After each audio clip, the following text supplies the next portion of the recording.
Olá, bom dia! Começando mais um Reunião de Pauta nessa segunda-feira, dia 15 de junho.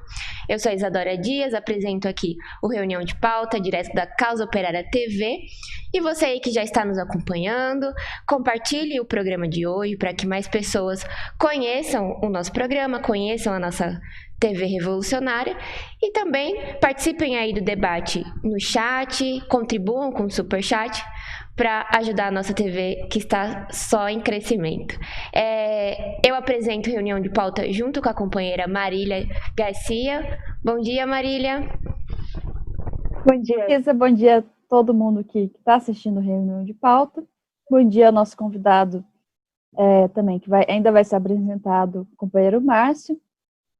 Lembrando sempre que todo mundo de compartilhar o vídeo, de chamar todo mundo aqui para assistir o vídeo com a gente, comentar no chat e sempre lembrando para o pessoal contribuir com a imprensa independente e alternativa, dando seu superchat, se tornando membro aí do nosso canal.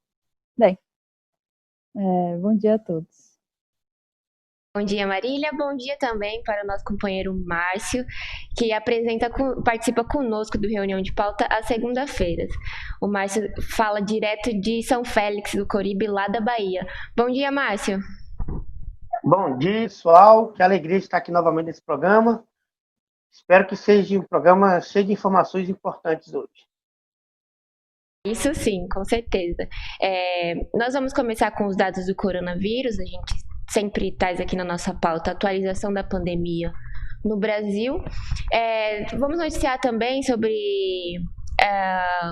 os protestos dos 300 lá em Brasília, que não são nem 30, que aí foram presos pela polícia, todo um teatro aí. E o nosso tema principal, os atos do fim de semana. Aconteceram inúmeros atos pelo Fora Bolsonaro.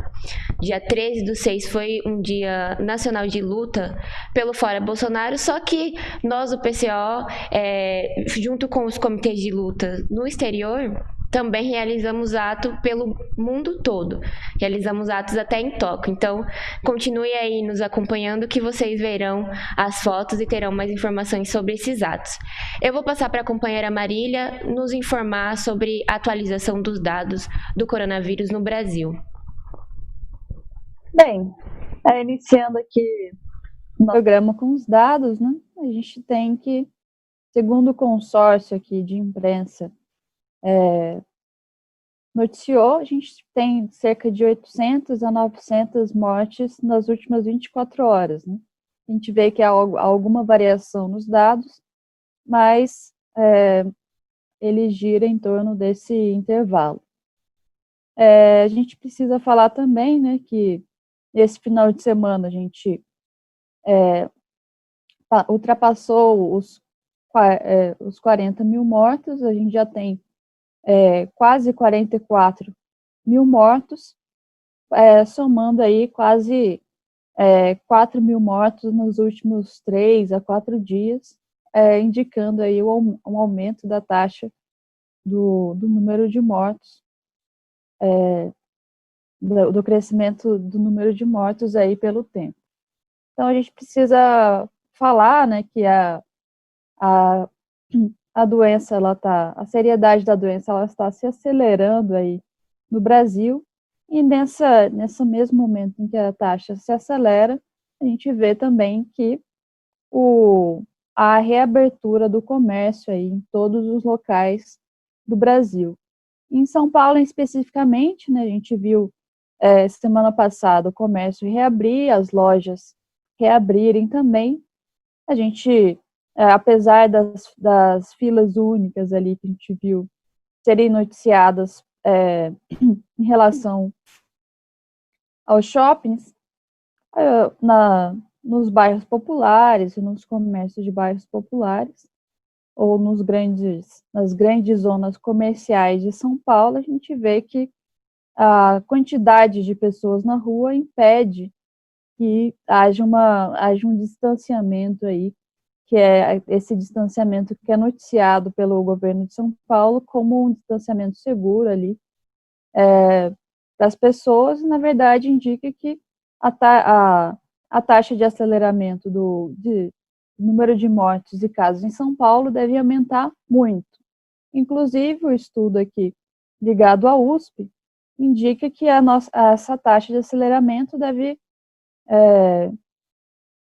chegar aí a 71% de mais mortes em São Paulo aí, por tempo no próximo período. Então, a gente vê, de fato, que se a situação já estava grave, com a volta ao trabalho, a volta do comércio, a gente vai ter uma situação ainda pior.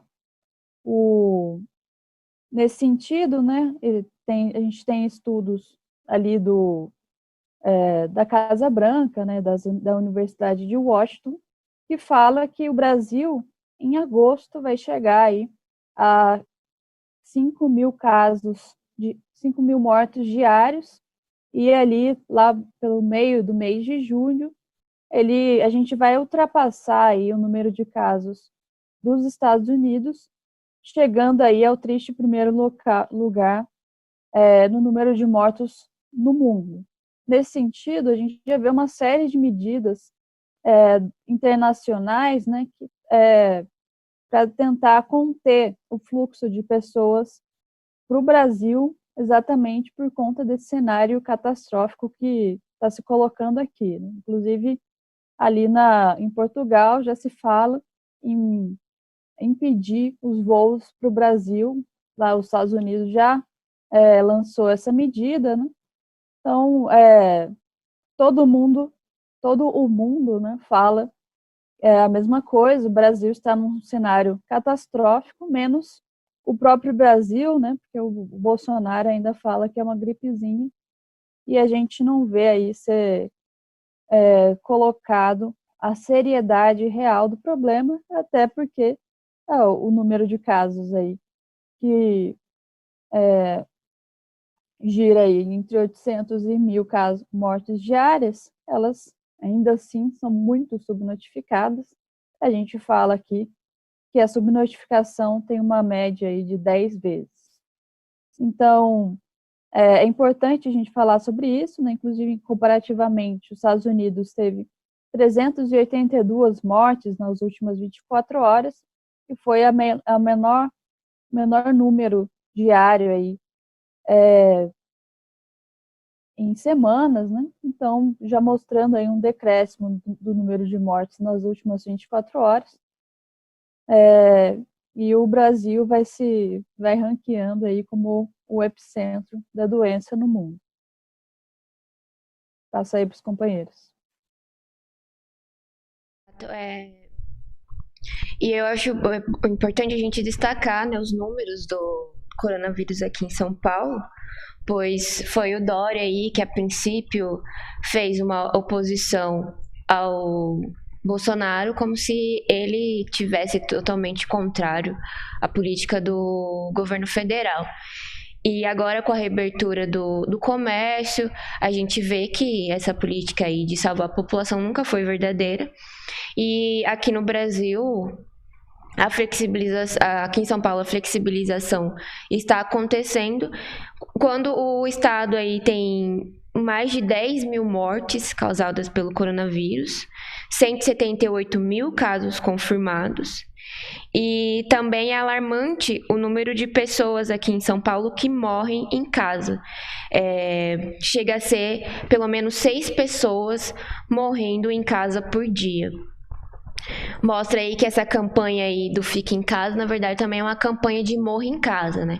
Pois como não estão tomando medidas para a criação de leitos, criação de hospital, de centros especializados para atender pessoas contaminadas pelo coronavírus, o pessoal fica doente.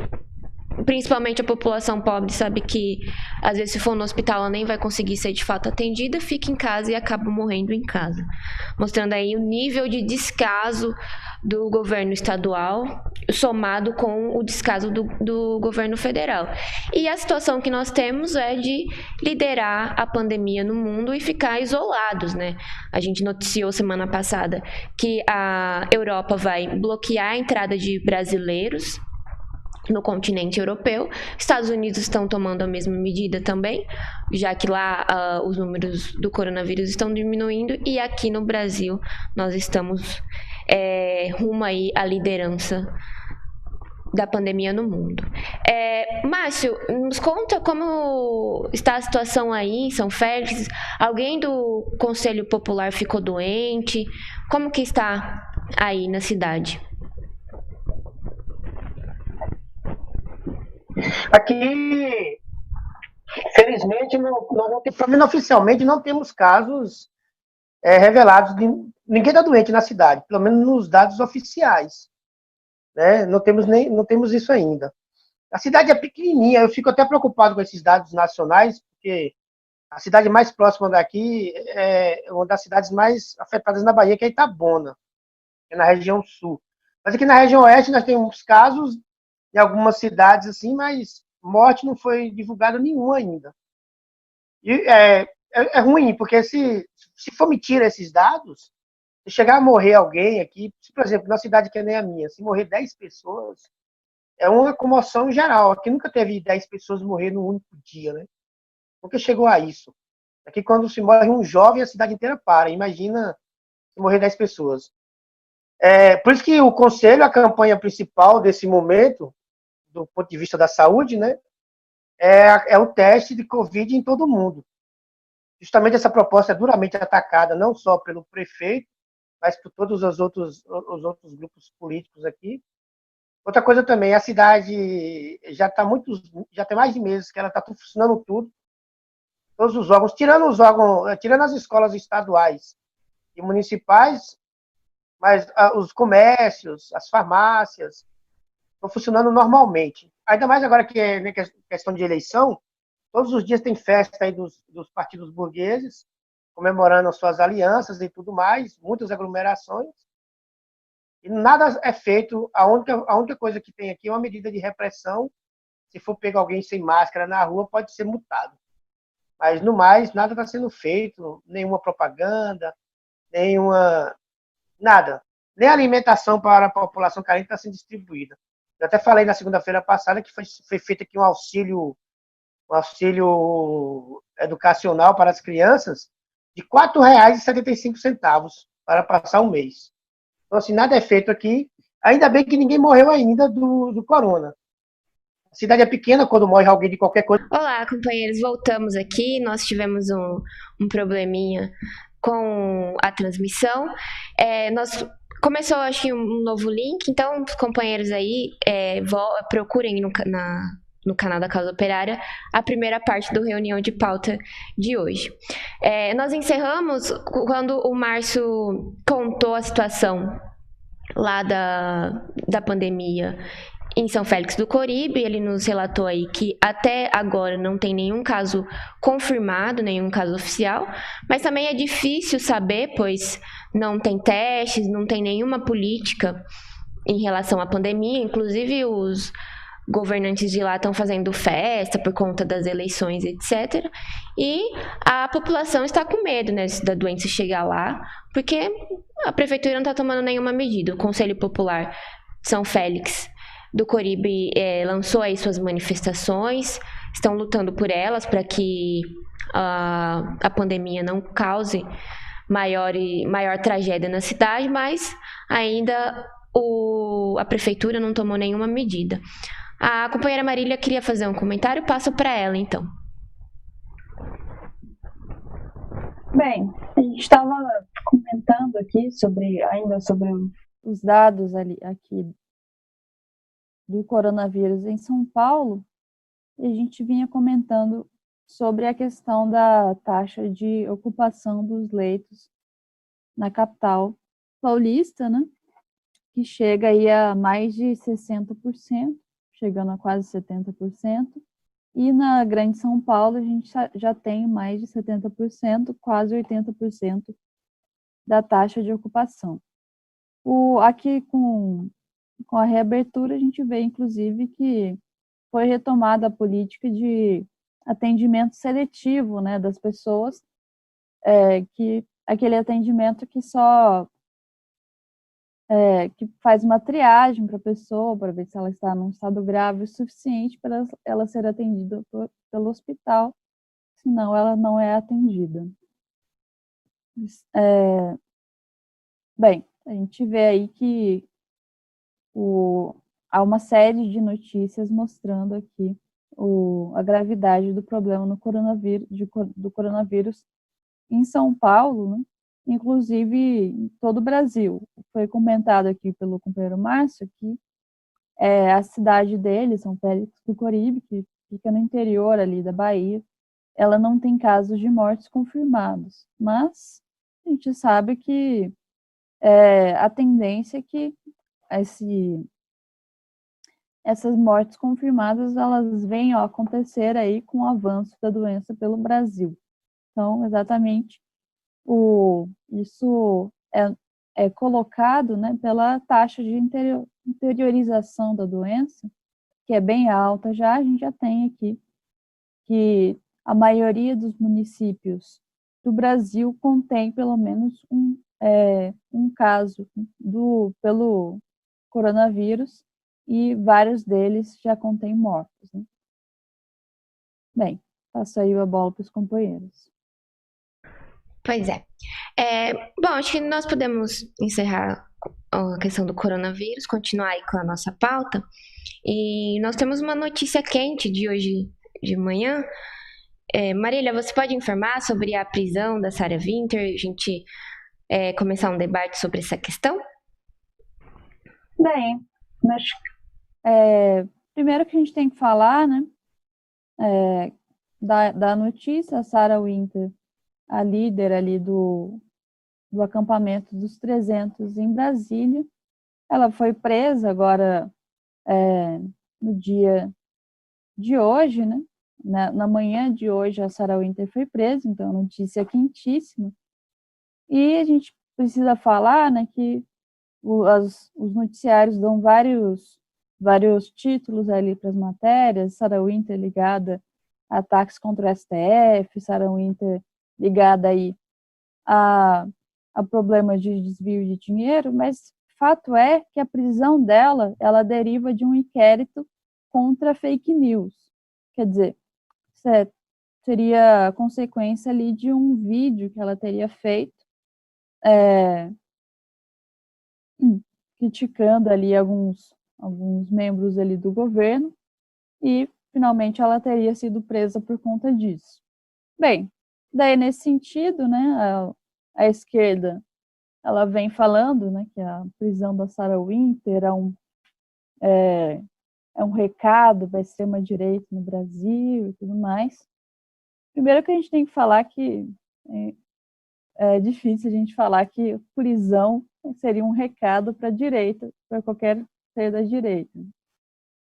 Um recado assim no sentido genérico, quer dizer, o Estado capitalista estaria combatendo a extrema-direita através de prisões ali, o que é uma coisa verdadeiramente absurda. Na verdade, o que a gente vê ali é que, primeiro que uma prisão decorrente de um inquérito por fake news é um negócio, assim, muito perigoso, não para a direita, né, mas para a esquerda.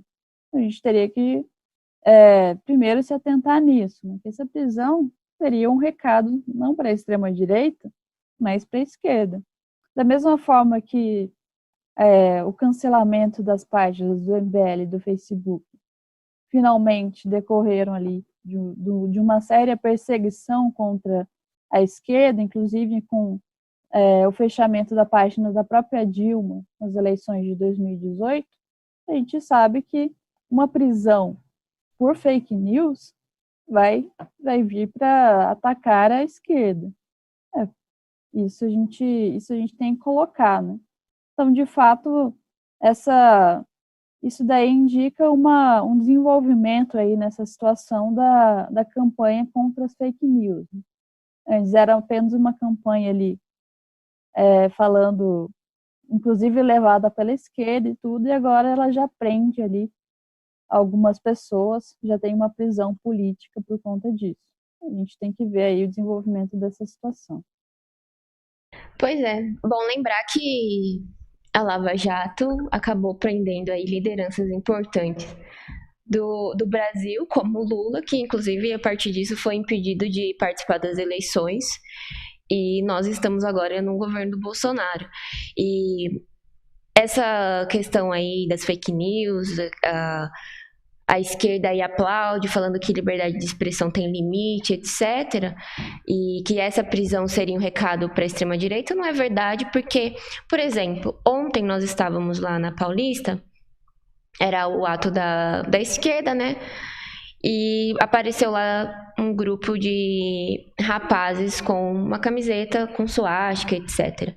Uns neofascistas. Eles apareceram lá para provocar, né?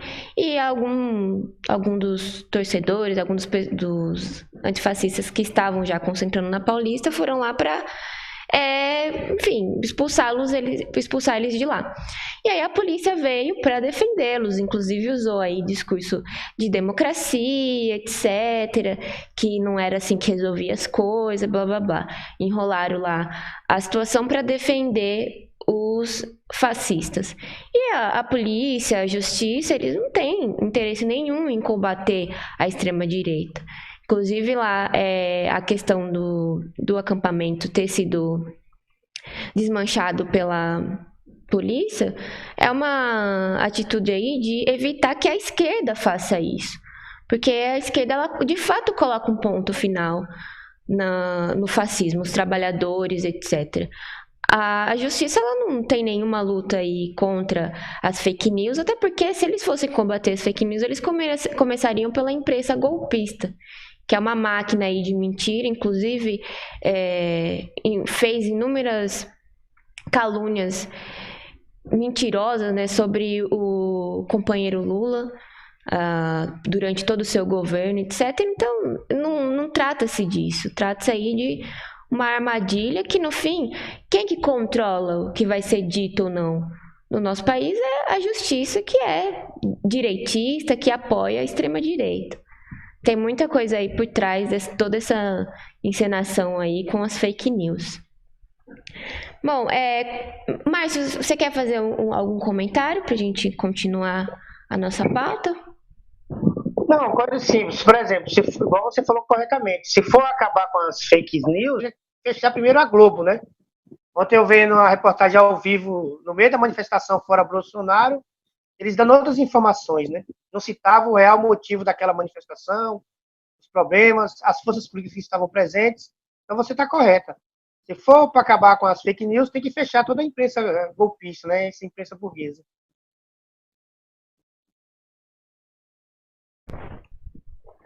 Bom, continuando a nossa pauta, eu gostaria de destacar uma situação da violência contra os negros, né? A gente tem visto aí as manifestações no mundo todo crescerem justamente contra a violência policial praticada contra os negros. E, inclusive, nesse fim de semana teve mais uma morte de um homem negro nos Estados Unidos, causado pela polícia norte-americana. Ele estava no estacionamento de um restaurante lá dos Estados Unidos e parece que os funcionários acharam suspeito, chamaram a polícia chegou, fez uma abordagem totalmente violenta e deram um tiro nas costas do rapaz negro. E aí, isso aconteceu em Atlanta, a população que já está numa tendência de manifestações mais radicais, foram lá e tacaram fogo no restaurante e começaram protestos novamente, né, contra a morte de outro homem negro. E uma questão sobre a polícia aqui no Brasil, uma notícia aí dada inclusive até pelo Estadão, que não consegue nem mais disfarçar a situação da repressão aqui no país, noticiou aí que mortes pela polícia atingem patamar recorde durante a quarentena em São Paulo. Essa notícia aí vem para contribuir com um debate, né, contribuir não, né, provar, né, um debate que nós da causa operária, do Partido da Causa Operária, levantamos, que durante a quarentena, durante a pandemia, não só as mortes, as ações da polícia diminuíram por conta da pandemia, como elas aumentaram. E essa história de lockdown, de imposição de isolamento social, ela só estaria sendo usada para reprimir mais a população negra, a população trabalhadora. E esses números, essa notícia mostra isso, né? Apesar aí deles noticiarem que os furtos reduziram, teve um aumento. Eu me perdi aqui na parte que estava falando do... Aqui, ó. O número de mortes causadas pela intervenção policial aumentou 54% em abril. Foram contabilizados 116 casos, ou seja, 1 a cada 6 horas. Mostrando aí que a polícia está a todo vapor aí, aumentando o número de repressão contra a população. E assim como nos Estados Unidos foi colocado que o fim da polícia precisa acontecer para parar o número de mortes, aqui no Brasil esse debate também precisa ser levantado. O pessoal aí levanta uma questão de derrubar estátuas, monumentos para acabar com o racismo no Brasil, para acabar com o genocídio, mas nós vemos que não são as estátuas aí que estão matando mais a população, né? E sim o aparato repressivo atual, que precisa ser enfrentado, precisa ser derrubado, assim como as manifestações nos Estados Unidos. Eles não estão só derrubando estátuas. Aconteceram aí alguns episódios, mas o ataque principal dos manifestantes revoltados foram acertadamente contra a polícia, que é a responsável por essas mortes. Marília, se você quiser fazer algum comentário antes da gente avançar para outro tema?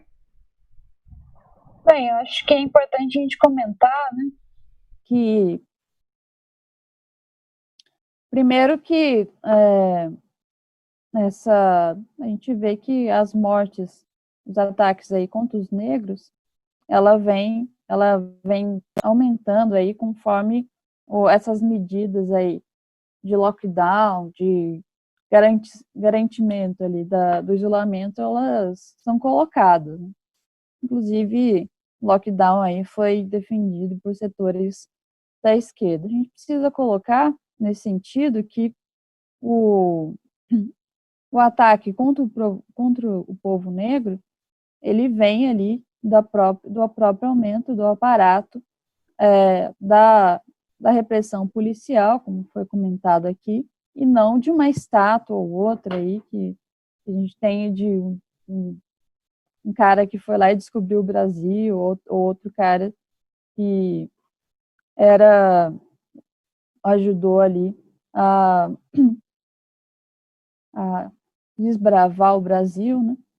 Claro que a gente precisa colocar que todo o desenvolvimento histórico ali vem cheio das suas contradições, né? Porque finalmente a sociedade, o desenvolvimento social e da humanidade, ele é contraditório. Se a gente vive numa sociedade de classes, necessariamente a gente vai viver numa sociedade contraditória. Então, isso daí não é uma questão que não é por causa disso que a gente vai se opor ali a qualquer medida de desenvolvimento social por conta das suas contradições. Isso não está colocado. O que a gente precisa colocar, né, é que, em vez de ficar derrubando estátuas, a gente tem que derrubar o governo Bolsonaro. Ali nos Estados Unidos mesmo, a gente vê que, enquanto o pessoal estava derrubando as estátuas e tudo, mais um negro foi morto pela polícia. E, nesse sentido, inclusive, aí os manifestantes chegaram a queimar o restaurante onde ele tinha sido morto, com adendo, né, que o restaurante faz parte de uma franquia de restaurantes, né, quer dizer, um verdadeiro monopólio ali, alimentício.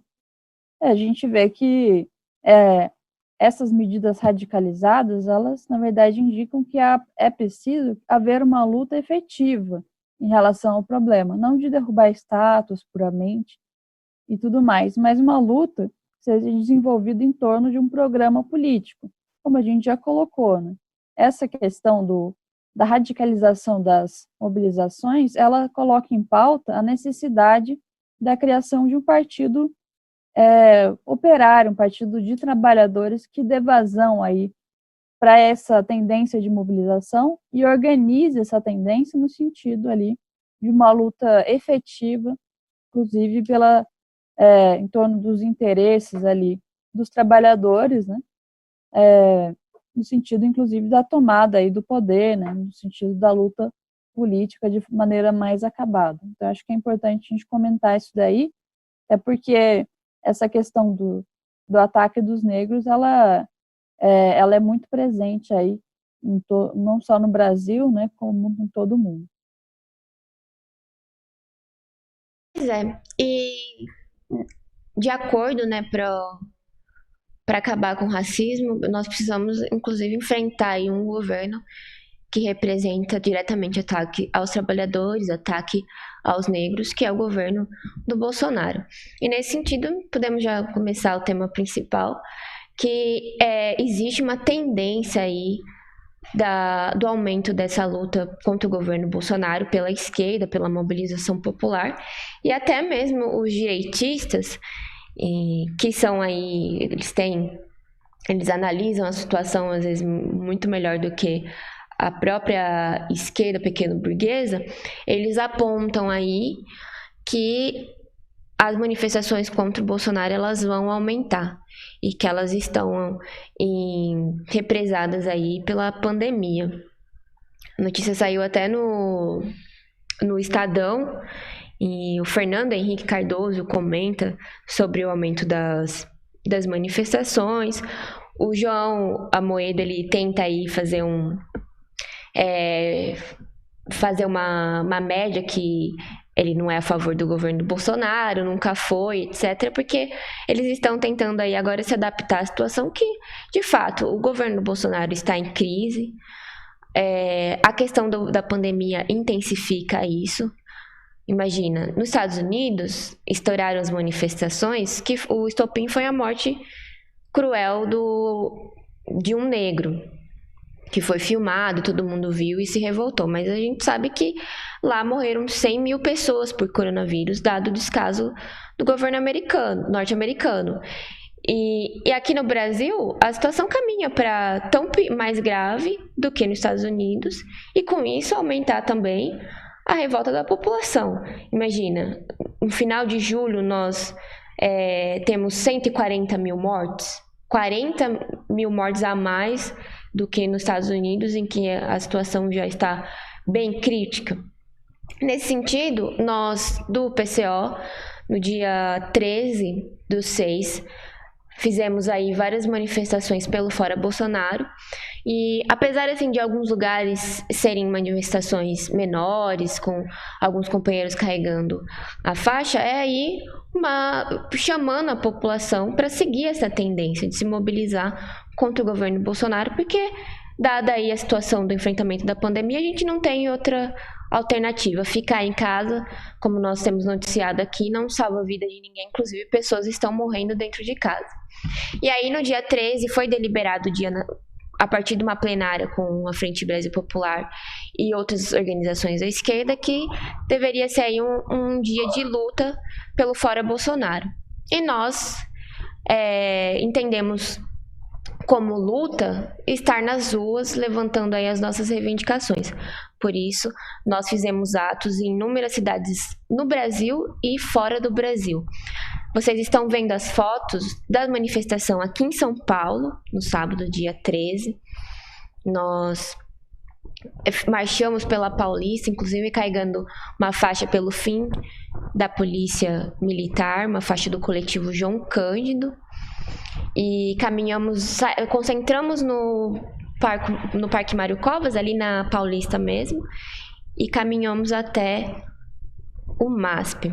Tinha muitos policiais, como a gente tem visto bastante na Paulista, mas mesmo assim nós não nos amedrontamos e levantamos nossas palavras de ordem, e como vocês veem aí na foto, o fim da polícia, fim da PM já.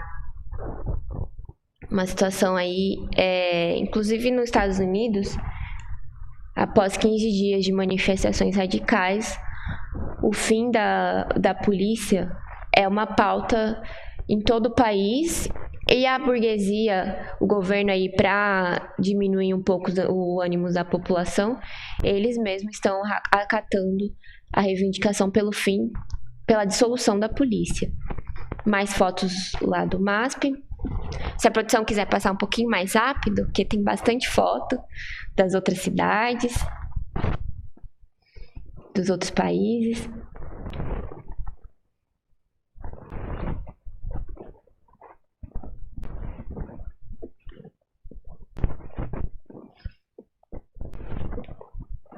Essa imagem aí é lá em Porto Alegre, na esquina Democrática. O pessoal fez um agito.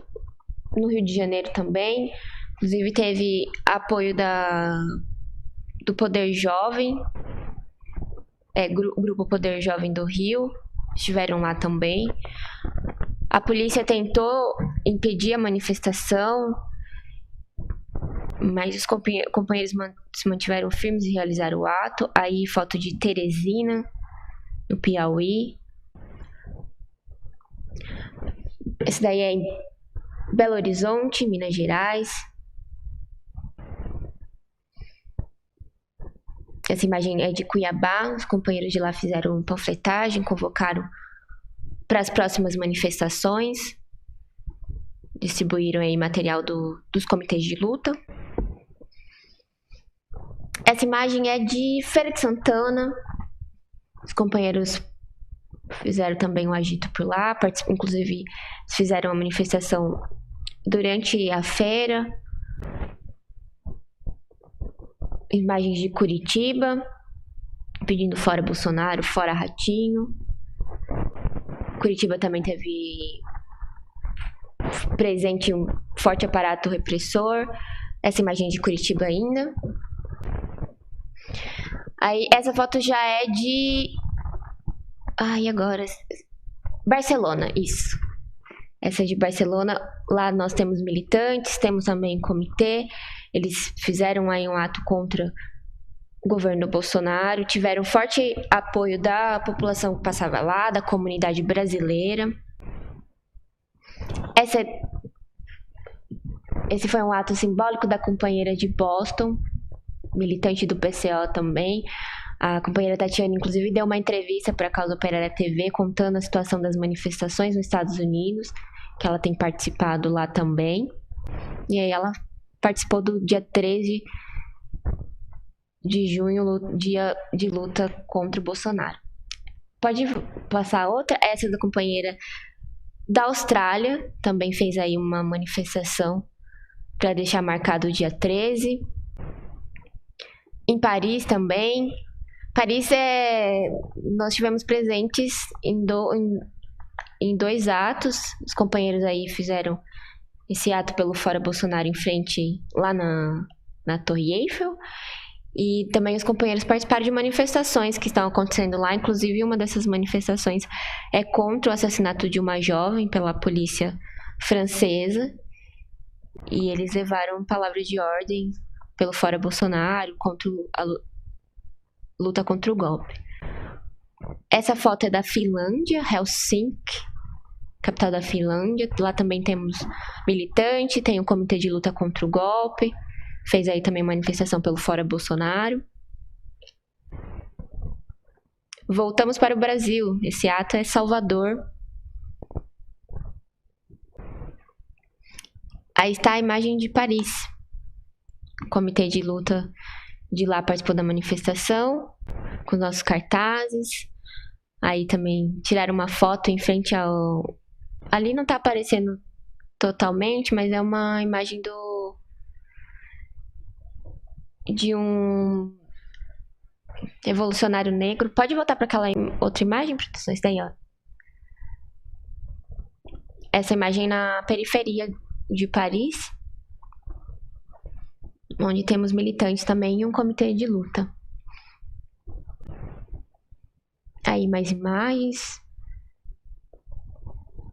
Eles tiraram essas fotos em frente a frases revolucionárias. Eu ainda estou estudando francês, não consigo traduzir, mas eles fizeram questão de tirar por conta das frases.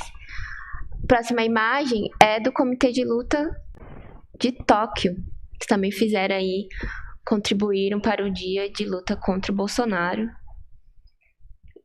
Inclusive traduziram o cartaz.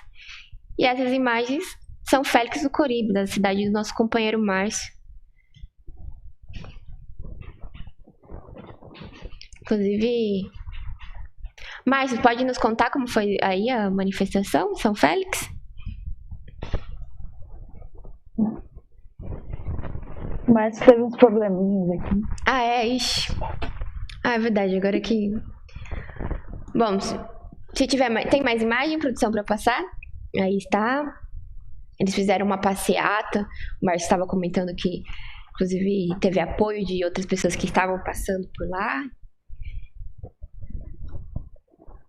Tem o vídeo? Se puder soltar o vídeo, então pode soltar, produção.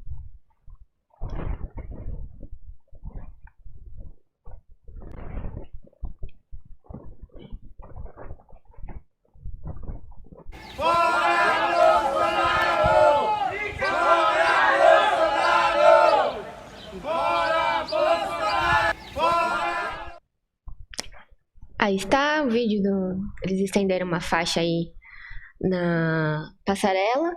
Marília, vou passar para você fazer um comentário sobre os atos e convocar também para no próximo domingo. Nós estaremos lá na Paulista, mas fazer um comentário aí sobre as mobilizações.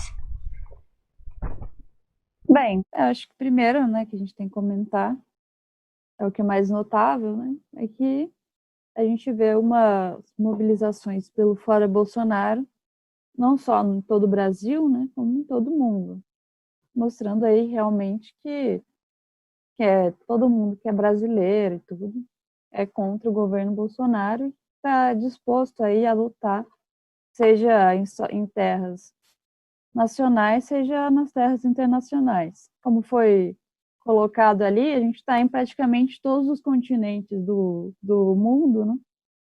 A gente só falta a África agora, se algum companheiro africano aí estiver assistindo, entre em contato com a gente inclui você no trabalho.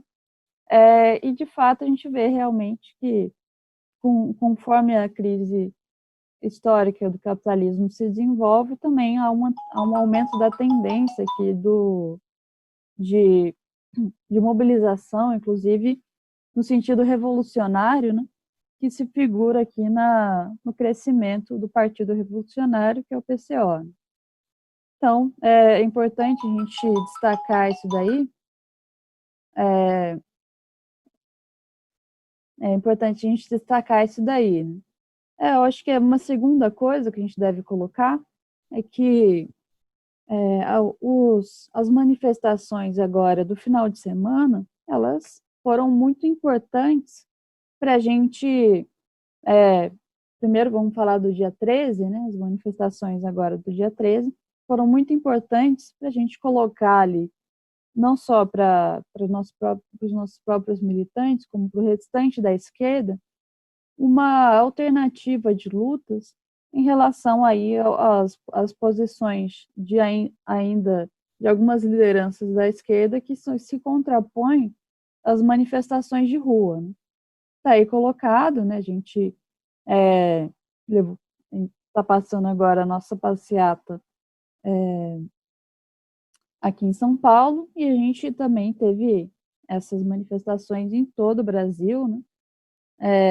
Inclusive, fomos a principal força presente aí nesses atos, mostrando que é uma coisa que é muito importante, né? Como a gente veio falando sobre a questão das mobilizações relacionadas aí com a morte do Floyd, que elas são radicalizadas e tudo mais, e necessitam finalmente de uma liderança política, uma vanguarda ali, que oriente essa tendência de mobilização para uma luta efetiva, consistente ali em torno de um programa político. Isso daí coloca que é necessário que essa vanguarda de luta, ela se coloque seja a primeira a se colocar ali na rua, em detrimento ali de alguns setores da esquerda que vão não só se contrapor, mas vão fazer alguma campanha aí contra essa posição. Bem, a gente vê aí que a nossa posição sempre foi essa, né, de que a única forma da gente defender as posições do povo, né, cujas contradições sociais elas aumentam agora com a situação da pandemia, a gente colocou que é necessário a população se mobilizar e, de fato, agora essa tendência se desenvolve e a gente está na linha de frente aí dessa questão no Brasil e no mundo. Bem, acho que é importante a gente falar isso, né? Outra questão que é importante a gente falar também é que nos atos agora do domingo, aqui, principalmente em São Paulo, a gente viu alguns setores ali pilhados pela esquerda pequeno-burguesa, frente amplista, ligados ali ao Boulos. A gente viu o pessoal falar para a gente abanchar esse bandeirão aí nosso do PCO, que estava colocado ali no ato. E a gente tem que fazer uma polêmica contra isso, né? Porque isso vai exatamente na contramão do que eu acabei de falar, né? Que é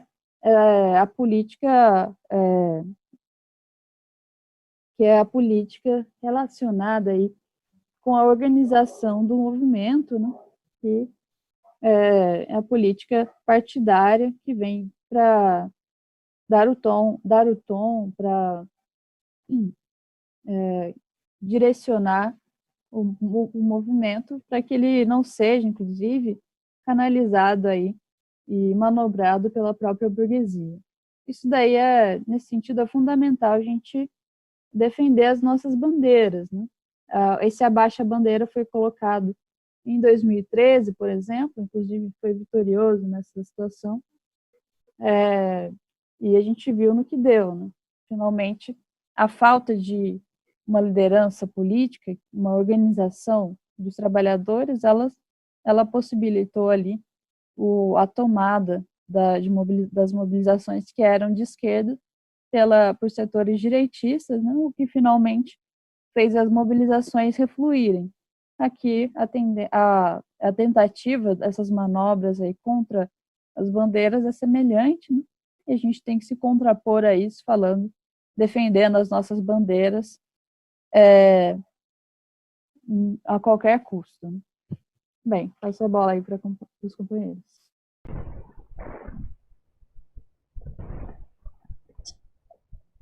Pérez está no mudo.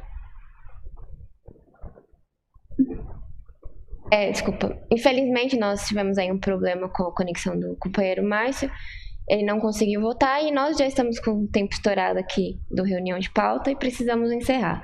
Gostaria de agradecer aí os nossos companheiros que acompanharam o programa de hoje e convido para vocês a continuarem acompanhando a Causa Operária TV. Nós ainda temos inúmeros programas para acontecer hoje, inclusive um dos mais importantes, o programa Marxismo com o companheiro Rui Costa Pimenta, a 13h.